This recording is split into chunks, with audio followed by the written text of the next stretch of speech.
Hi, and welcome to another episode of Hot Takes with me, the Silver Fox.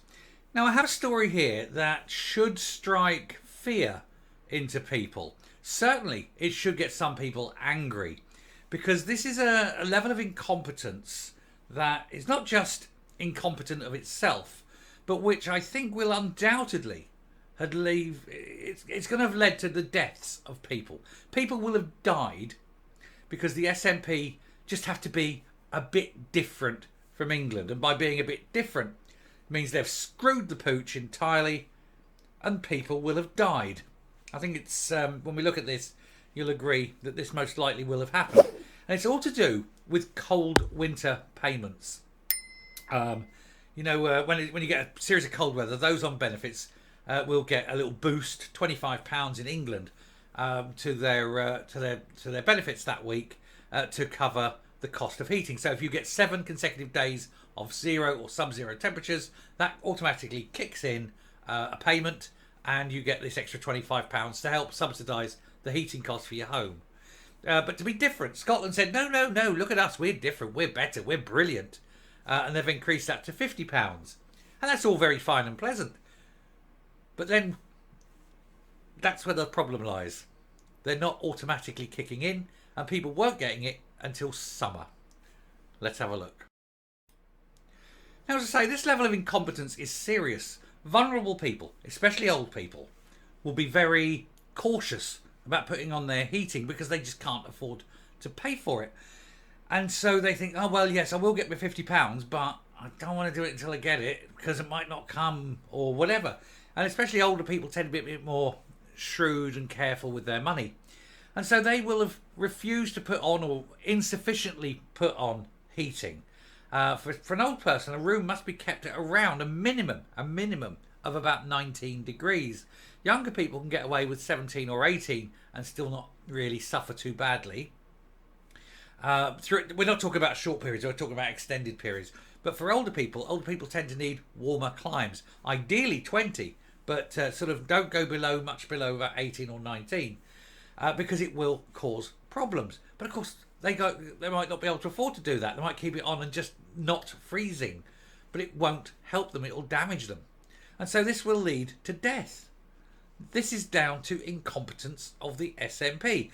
Now, I said that some were getting their monies in summer. Some still haven't. And indeed, from last winter, from January 23, they may not get their winter allowance until January 24. In the rest of the UK, the temperatures are monitored, and 7 consecutive days automatically triggers it. And then it's usually about 3 to 4 weeks after that the money comes in on the benefits. Not a year later. Not when you know you're going to be dead before you get the money. But again, I suppose that's what they're hoping, isn't it? If you can delay it by a year, maybe some will have died in between and we won't have to pay it at all. Seems a very cynical way of saving money, but I wouldn't put it past the SNP. They don't have a great history when it comes to taking care of the old, do they? With potentially 5,500 murders on their hands, allegedly. Anyway, we'll look at this to see why this bunch really need to be kicked out of office. The SNP's incompetence laid bare as scores of struggling Scots receive winter heating payment in the height of summer. Ridiculous, isn't it? The Scottish Government demanded more control over benefits, but have made a shambolic start, with Scots forced to freeze to death due to receiving their payments in summer. The Scottish Government had been slated, blah, blah, blah, just done that one.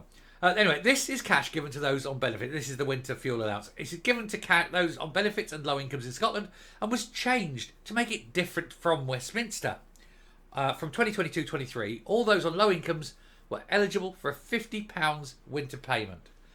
Meanwhile, those across the rest of the UK are handed £25 for every week, where the average temperature is 0 degrees for 7 days. Now, it can rise above. You don't just automatically lose it. It's the average over any 7-day period. And then you automatically get it. But the Scottish Daily Express can reveal that dozens of Scots only received this cash during the summer, meaning they couldn't use it to pay their heating bills when they needed to put the heating on. There were 64 dates between June and August when people were handed the £50 benefit, but not all people. The exact total of how many payments were made during the month was not provided, and as of November the 15th, 2,575 eligible people remain still to be paid. So there's still 2,500 people that have not yet been paid for last winter's allowance this winter. Social Security Scotland said that these cases continue to be worked on and require additional information from clients or clients' representatives. They shouldn't have to. This should be an automatic thing. It should just kick in. Bang, it's not hard.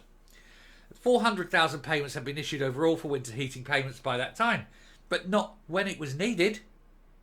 6 or 7 months later, not good enough, is it? We previously told that the majority of this cash was handed out in March due to delays within the system. This is what happens when you let morons run a system. They probably even designed it, but then, they can barely operate their fingers and toes in an abacus. What hope have they got to use a spreadsheet?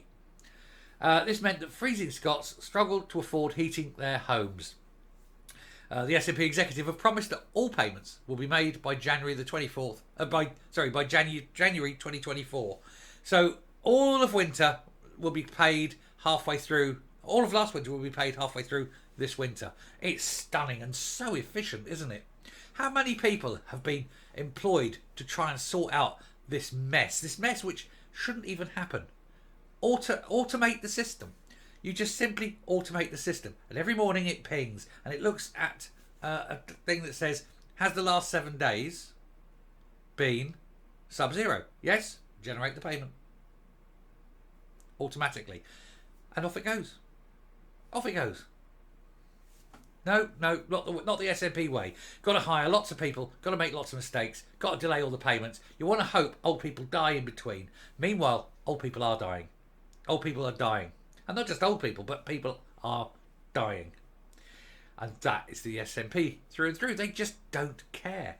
If they can knock off a few old people, they'll save an absolute fortune going forward, won't they? All those pensions they have to pay, all those retirement places that they have to fund and they don't have to fund anymore. I'm surprised they aren't sending someone nasty round with a pillow. Boom, boom, boom. And taking out old people. So much easier with a pillow than it is trying to put COVID into old people's homes. You might get caught for that one. Anyway, the Scottish Tories blasted this scandal and labelled it totally unacceptable. Shadow Justice and Housing spokesman Miles Briggs said it is totally unacceptable. At a time when household budgets are so tight, some hard-pressed Scots didn't receive their winter heating support from the SNP government until last summer. And as I say, some won't get it until this winter. This is another example, he says, of the Nationalists' incompetence at administering benefits. They made a song and dance about having control over social security in Scotland, yet still haven't exercised many of the powers they were granted, while botching the benefits they do now deliver, such as winter fuel payments. Under the SNP Green Scottish Government, he says, vulnerable people living in the coldest parts of Scotland have also seen their winter fuel payments cut compared to people living in England, as ministers once again turn their backs on rural Scotland. Yeah, because in England, it's £25 per week of sub-zero temperatures. In Scotland, it's a £50 one-off for the whole of the winter. It's a bit different considering it gets a lot colder, a lot longer, especially up in the north, as I know. But then, if they can knock off a few old people, she'd be happy. She's an evil, heartless, soulless, callous, uncaring, psychopathic, sociopathic, typical member of the SNP, because they're all like that, aren't they? Apart from the stupid ones. Anyway, I shall round off and I shall come up and we shall just sit there in amazement that they still think they can knock off old people, but this time through the legitimacy of incompetency. Coming up. It's hard to say who is the single most incompetent person in the SNP Green government. They're all pretty bad, as we know. They're all either very, very stupid or very, very evil and heartless.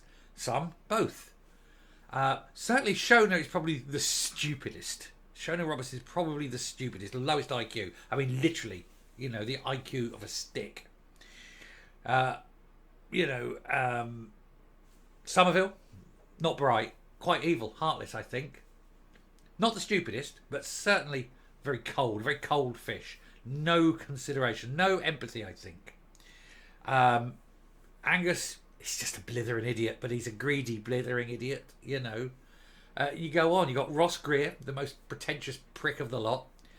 Harvey, a hate-filled writhing bag of shit. Lorna Slater, well, just bonkers, isn't she? I don't know what she's on, but she's totally bonkers. Doesn't live in the reality of the rest of us. But of course, they're all led, really, in name anyway, in name only, by a man who basically is a post turtle. Because it's when you see a turtle on top of a post and you think, well, he couldn't have got up there himself and he's got no idea what he's doing up there. And that, of course, is Alibaba. And he's making a complete ham-fisted bollock of everything he does. They really are awful, aren't they? I can't think of anyone who's in any way good at what they're doing. You've got a health secretary who's too concerned with whatever's on his iPad to do his job. You've got an education secretary who seems to stick his two short planks and who's utterly destroying the education sector.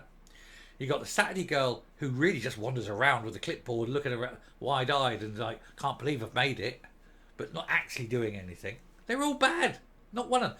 Please tell me one person in the government who's actually doing something positive. I can't think of one. But between them, they're so incompetent that people are dying. They've got to go. And so have I. I shall finish there. Thank you very much for watching. Do please hit the subscribe button. We're getting close to that 9,000 and it massively helps. And until next time, stay safe, stay well, and I will talk to you later. Bye.